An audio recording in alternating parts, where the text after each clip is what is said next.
ଶାନ୍ତନୁଙ୍କ ନରକିନ୍ନର ରସାୟନଶାସ୍ତ୍ର ବିଭାଗର ଅଧ୍ୟାପକ ଓ ଅଧ୍ୟକ୍ଷ ଏକଦା ଅତୀତରେ ଥିବା ଉତ୍କଳ ବିଶ୍ୱବିଦ୍ୟାଳୟରେ ରେଜିଷ୍ଟ୍ରାର ମଧ୍ୟ ଥିବା ସାହିତ୍ୟିକ ଶ୍ରୀଯୁକ୍ତ ଶାନ୍ତନୁ କୁମାର ଆଚାର୍ଯ୍ୟ ନିଜ ରସାୟନଶାସ୍ତ୍ରର ଶିକ୍ଷକ ବୃତ୍ତିରେ ଯେମିତି ଜଣେ ଦକ୍ଷ ପାରଦର୍ଶୀ ଅଧ୍ୟାପକ ଥାଇ ଡକ୍ଟରେଟ୍ ଉପାଧି ହାସଲ କରି ନିଜର କୃତିତ୍ୱ ବିଜ୍ଞାନ କ୍ଷେତ୍ରରେ ଯେମିତି ପ୍ରତିପାଦିତ କରିଥିଲେ, ଠିକ୍ ସେମିତି ଓଡ଼ିଆ ସାହିତ୍ୟ କ୍ଷେତ୍ରରେ ସ୍ୱକୀୟ ଲେଖନୀ ଚାଳନା କରି ଅପୂର୍ବ ଯଶକୀର୍ତ୍ତିର ଅଜସ୍ର ସୁନାମ ଅର୍ଜନ କରି ଜଣେ ଅତିଶୟ ଅବିସ୍ମରଣୀୟ ପ୍ରତିଭାଧର ଲେଖକର ମର୍ଯ୍ୟାଦା ମଧ୍ୟ ହାସଲ କରି ଖାଲି ପୁରସ୍କାର ପାଇନଥିଲେ, ନିଜସ୍ୱ ପ୍ରତିଭାର ଅଭୂତପୂର୍ବ ବିକାଶ ପାଠ୍ୟାନ୍ତର୍ଗତତା ମଧ୍ୟରେ ଥାଇ ନିଜର ପ୍ରତିଷ୍ଠା ଜାହିର କରିପାରିଛନ୍ତି।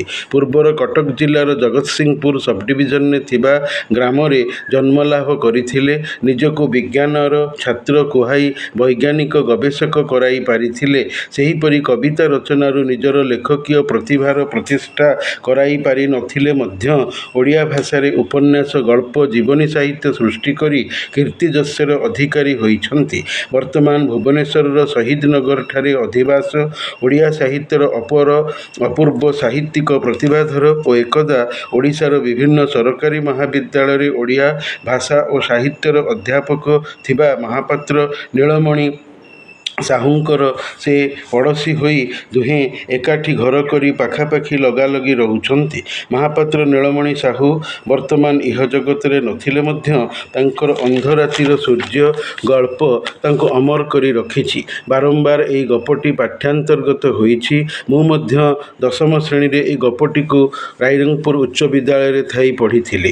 ଶାନ୍ତନୁ କୁମାର ଆଚାର୍ଯ୍ୟ ନିଜେ କହିଛନ୍ତି, ଯେତେବେଳେ ସେ ପାରଳାଖେମୁଣ୍ଡିର ସରକାରୀ ମହାବିଦ୍ୟାଳୟରେ ରସାୟନଶାସ୍ତ୍ର ବା କେମିଷ୍ଟ୍ରିର ଅଧ୍ୟାପକ ଥିଲେ, ମହାପାତ୍ର ନୀଳମଣି ସାହୁଙ୍କ ସହିତ ଏକାଠି ମିଶିକି ସେହି ପାରଳାଖେମୁଣ୍ଡିରେ ଥାଇ ନରକିନ୍ନର ନାମକ ବୈଜ୍ଞାନିକ, ବୌଦ୍ଧିକ ତଥା ଏକ ସମ୍ପୂର୍ଣ୍ଣ ଭିନ୍ନ ଧରଣର ଓଡ଼ିଆ ସାହିତ୍ୟ ପାଇଁ ଅପୂର୍ବ ସ୍ୱାଦର ଏହି ଉପନ୍ୟାସଟିକୁ ଓଡ଼ିଆ ପାଠକବର୍ଗଙ୍କୁ ଭେଟି ଦେଇଥିଲେ। ସନ୍ 1962 ମସିହାରେ ପ୍ରଥମ ପ୍ରକାଶ କରାଇ ଓଡ଼ିଶାର ଅନ୍ୟତମ ପ୍ରମୁଖ ପ୍ରକାଶନ ସଂସ୍ଥା ଗ୍ରନ୍ଥମନ୍ଦିର କଟକ କର୍ତ୍ତୃକ ନରକିନ୍ନର ଉପନ୍ୟାସଟିକୁ ଛାପିଥିଲେ। ମୁଁ ଯେତେବେଳେ 1985 ମସିହାରେ ସମ୍ବଲପୁର ବିଶ୍ୱବିଦ୍ୟାଳୟ ଜ୍ୟୋତିବିହାରଠାରେ ସେଠିକାର ସ୍ନାତକୋତ୍ତର ଓଡ଼ିଆ ଭାଷା ଓ ସାହିତ୍ୟ ବିଭାଗରେ ଓଡ଼ିଆରେ ନିୟମିତ ପିଜି ପାଠରେ ପଢ଼ୁଥିଲି, ସେତେବେଳେ ନରକିନ୍ନର ଉପନ୍ୟାସ ମୋର ପାଠ୍ୟ କୋର୍ସରେ ରହିଥିଲା। ମୋର ସାର୍ ଡକ୍ଟର ଆଦିକନ୍ଦ ସାହୁ ଏହାକୁ ପଢ଼ାଇଥିଲେ। ହେଲେ ସେତେବେଳେ ଉପନ୍ୟାସଟିକୁ ମୁଁ ନିଜେ ବ୍ୟକ୍ତିଗତ ସ୍ତରରେ ଆଦୌ ପଢ଼ିନଥିଲି, କାରଣ ଉପନ୍ୟାସ ପଢ଼ିବାକୁ ମୁଁ ଭଲ ପାଏ ନାହିଁ।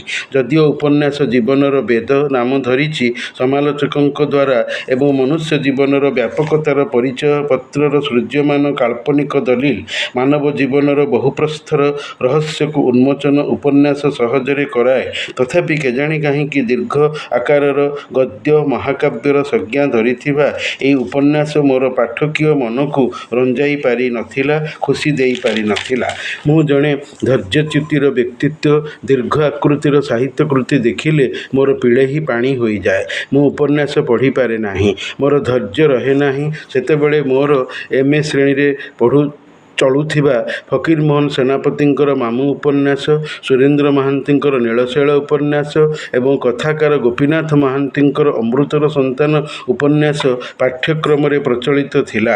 ମୁଁ କିନ୍ତୁ ମାମୁଁ ଓ ନୀଳଶୈଳକୁ ପ୍ରିଫର କରି ପରୀକ୍ଷା ଦେଇଥିଲି। ପୁଣି ଗପ ରାଣ୍ଡିପୁଅ ଅନନ୍ତା, ଗୋଦାବରୀଶ ମହାପାତ୍ରଙ୍କର ଏବେ ମଧ୍ୟ ବଞ୍ଚିଛି, ମନୋଜ ଦାସଙ୍କର ଲକ୍ଷ୍ମୀର ଅଭିସାର ଏବଂ କାଳିନ୍ଦୀ ପାଣିଗ୍ରାହୀଙ୍କର ମାଂସର ବିଳାପ ଗଳ୍ପ ଚତୁଷ୍ଟୟକୁ ପଢ଼ି ପରୀକ୍ଷା ଦେଇଥିଲି। ତେବେ ନରକିନ୍ନରର କ୍ଲାସ୍ କରିଥିଲି। ଉପନ୍ୟାସଟିକୁ ନିଜେ ସମ୍ପୂର୍ଣ୍ଣ ବ୍ୟକ୍ତିଗତ ସ୍ତରରେ ଥାଇ ଥରେ ହେଲେ ବି ପଢ଼ି ନଥିବାରୁ ସାରଙ୍କର ଅଧ୍ୟାପନା ବିଚିତ୍ର ଲାଗୁଥିଲା। ତଥାପି ସାରଙ୍କର ଅଧ୍ୟାପନାରୁ ଉପନ୍ୟାସଟି ସମ୍ପର୍କରେ, ତା'ର କାହାଣୀ, କଥାବସ୍ତୁ ସମ୍ବନ୍ଧରେ ଶୁଣୁଥିଲି। ହେଲେ ସେବେ ଉପନ୍ୟାସଟିର ମାହାତ୍ମ୍ୟ ମୋତେ ଆପ୍ୟାୟିତ କରିପାରି ନଥିଲା। ମୋର ସାଙ୍ଗ ହରିହର ପ୍ରଧାନ, ଯିଏକି ବରଗଡ଼ ସହରର ବାଲିଟିକିରାର ଅଧିବାସୀ ଥିଲେ, ତାଙ୍କଠାରୁ ନରକିନ୍ନର ଉପନ୍ୟାସ ସମ୍ପର୍କରେ ଶୁଣେ ତାଙ୍କର ଛାତ୍ରାବାସର ରୁମ୍କୁ ଯାଇ। ଔପନ୍ୟାସିକ ଶାନ୍ତନୁ ହରିହରଙ୍କର ପ୍ରିୟ ଲେଖକ ଥିଲେ। MA ଶ୍ରେଣୀରେ ସେ ପ୍ରଥମ ଶ୍ରେଣୀରେ ପ୍ରଥମ ସ୍ଥାନ ଅଧିକାରୀ ଥାଇ ସ୍ୱର୍ଣ୍ଣପଦକ ପ୍ରାପ୍ତ ଥିଲେ। ଆଉ ପରୀକ୍ଷା ନ ଦେଇ ଶାନ୍ତନୁ ଆଚାର୍ଯ୍ୟଙ୍କ ଉପନ୍ୟାସ ଉପରେ ଏକ କ୍ଷୁଦ୍ର ସନ୍ଦର୍ଭ ଡିସାର୍ଟେସନ୍ ଲେଖି MA ଶ୍ରେଣୀର ଶେଷ ପରୀକ୍ଷା ପାସ୍ କରିଥିଲେ।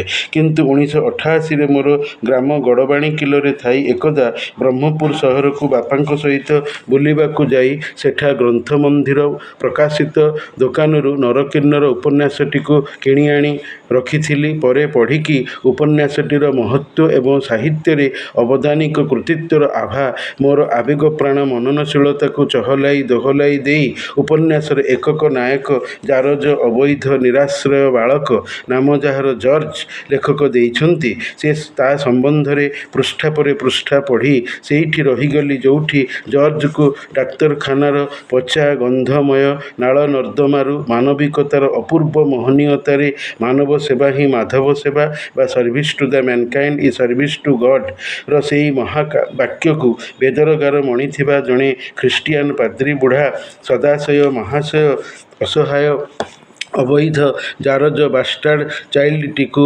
ନଳାରୁ ଉଠାଇ ଆଣି ହୃଦୟର ଅପୂର୍ବ ଦୟାଶୀଳତାରେ ପାଖରେ ରଖି ପାଳି ପୋଷି ଏକ ଛୋଟ କିଶୋର ବାଳକରେ ପରିଣତ କରାଇ ଦେଇଥିଲେ।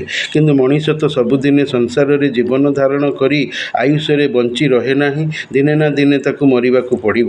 ଇହ ଜୀବନ ସାରିବାକୁ ହେବ। ମୃତ୍ୟୁ ପାଇ ପରଲୋକକୁ ଯିବାକୁ ହେବ। ଜୀବନର ଏହା ଶାଶ୍ୱତ ଚିରାଚରିତ ରୀତି। ଖ୍ରୀଷ୍ଟିଆନ ପାଦ୍ରୀ ବୁଢ଼ା ହସ୍ପିଟାଲ ନର୍ଦ୍ଦମାରୁ ଛାଣି ଗୋଟାଇ ଆଣିଥିବା ଅସହାୟ କୁଆଁ କୁଆଁ ଜୀବନ ବଞ୍ଚିବାର ରାବ ଦେଉଥିବା ଶିଶୁଟିକୁ ଜୀବନ ବଞ୍ଚିବାର ଅଧିକାର ନିଜର ଅପୂର୍ବ ସେବାଯତ୍ନରେ ପରାର୍ଥପରତାର ଏକ ନମୁନା ଯେତେ ଦିନ କରିବାର ଦେବାର ଥିଲା ଦେଇ ମରିଗଲା ପରେ ପାଟି ମେଲି ମଡ଼ା ଶବ ପାଲଟିଗଲା ପରେ ଉପନ୍ୟାସର ଅରକ୍ଷିତକୁ ଦୈବ ସାହାର ବିରୋଧୀ ନାୟକ ବା ଆଣ୍ଟି ହିରୋକୁ ପୁଣି ଅସହାୟ ବେସାହାରା କରାଇ ଇହ ଦୁନିଆରେ ଜୀବନରେ ତାକୁ ଏକାକୀ ଅଶ୍ୱାରୋହୀ ଚନ୍ଦ୍ରଶେଖର ରଥଙ୍କର ଗଳ୍ପ ସଂକଳନର ଭଳିଆ ଏକାକୀ ଅଶ୍ୱାରୋହୀ କରାଇ ଦେଇଛନ୍ତି।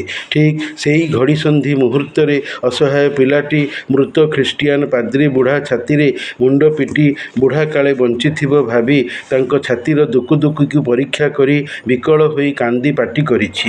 କହିଛି ମୋତେ ଯଦି ଦୁନିଆରେ ଏକାକୀ ଛାଡ଼ି ଚାଲିଯିବାର ତୁମର ଇଚ୍ଛା ଥିଲା ତେବେ କାହିଁକି ପାଳିପୋଷି ସେବା ଯତ୍ନ କରି ସ୍ନେହ ଆଦର ଦେଇ ବଞ୍ଚାଇ ରଖିଥିଲ ବୁଢ଼ା? ତୁମର କି ଉଦ୍ଦେଶ୍ୟ ଥିଲା? କାହିଁକି ମୋତେ ସେଇ ହସ୍ପିଟାଲ ନଳାରେ ମରିବାକୁ ଦେଲ ନାହିଁ? କାହିଁକି ମୋତେ ବଞ୍ଚାଇ ରଖିଲ? ସେଇଠି ମୁଁ ଜର୍ଜର ବେଦନା ବିଧୁର ଅବସ୍ଥା ଦେଖି କାନ୍ଦି ପକାଏ। କାଳ୍ପନିକ ଚରିତ୍ର ସତ ଜଣାଯାଏ। ଏହା ହିଁ ତ କାଳିନ୍ଦୀ ଚରଣ ପାଣିଗ୍ରାହୀଙ୍କର ପ୍ରବନ୍ଧର ନାମ।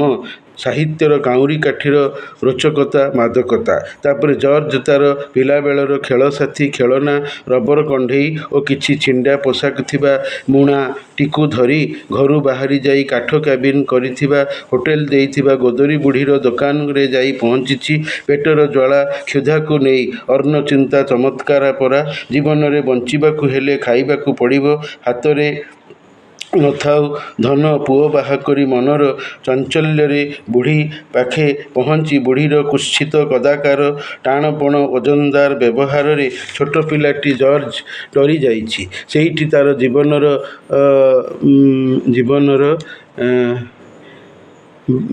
ବାହୀ ଏକାକୀ ଭ୍ରମଣ ସତରେ ଆରମ୍ଭ ହୋଇଛି।